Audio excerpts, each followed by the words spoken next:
Oculus is a new horror film about a mirror, a very evil mirror that doesn't like people or plants, for that matter. The only really major star in this film is Katee Sackhoff, and you may remember her from shows like Battlestar Galactica. She was recently in Riddick. She's pretty cool. I actually had a chance to talk to her one time on the Schmoes Know podcast. That was awesome. But besides her, there really aren't that many well-known stars in the film, and that's kind of cool because you can actually experience this film without having any preconceived thoughts about these actors, for the most part. At least I didn't. What this film is about is a family that has been extremely adversely affected by this supernatural presence of some kind that's within this mirror. You're not sure what it is, you're not sure if it's entirely real even. There's a sense of doubt as the film continues, where you're wondering if this brother and sister who are attempting to prove this mirror is a supernatural force, you're wondering, is this actually true? Maybe they're just crazy. This film splits between 11 years in the past and the present. We get to see them as kids experiencing the horrible family situation that developed when they acquired this rare vintage mirror. And then we see them as adults, and these stories converge back and forth,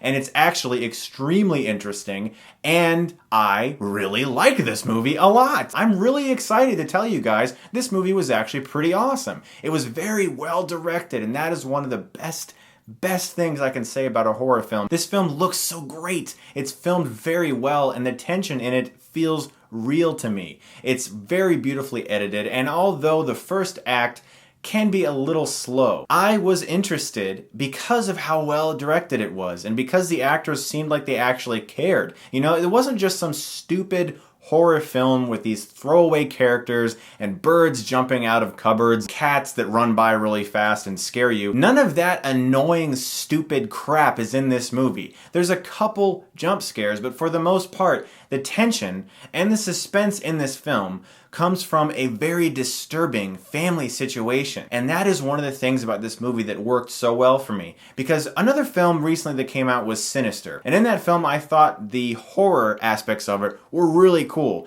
Every single time Ethan Hawke popped on one of those tapes, I was like, this is gonna be cool, let's see what they do. But then whenever he was arguing with his wife and things weren't going well with his children, I wasn't as invested in the film. Oculus has very interesting family tension and a real domestic situation that I found myself invested in, as well as the scary horror bump in the night stuff.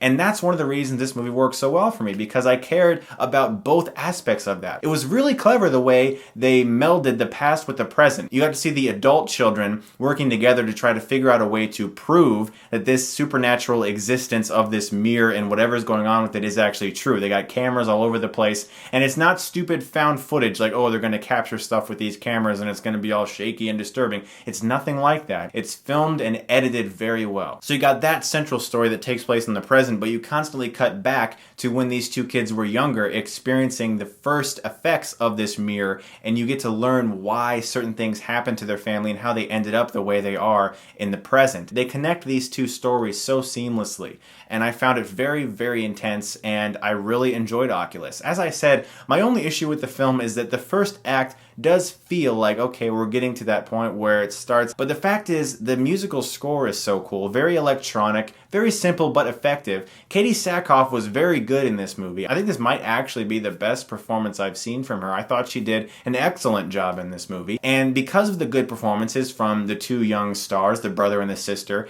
and even when they were kids, especially the younger girl when she was a kid, she was excellent, very good child performance. Because of those good performances and because of the stylistic direction, I was able to overlook some of the more slow aspects of the way the film started. But around like the half-hour mark, it was like, boom, unrelenting, awesome suspense for the rest of the film. I really enjoyed Oculus. It really surprised me. I'm very happy to say that I'm going to give Oculus an A-. If you're not a horror fan, you're not going to like it as much as I did. I tend to really dislike quite a bit of horror films because the majority of them nowadays are made so shoddily. But this one was made with skill and acted well, and that's why I really enjoyed it. I want to give a shout out to this really awesome gentleman that I met at the screening. He was a fan of mine. We talked for a while. He was really cool, and I hope that your dreams about starting a YouTube channel work out for you, sir. Guys, let me know what you thought of Oculus if you have seen it or if you're excited to see it. I'm curious to know what your thoughts are, and as always, thank you so much for watching, and if you like this, you can click right here and get Stuckmanized.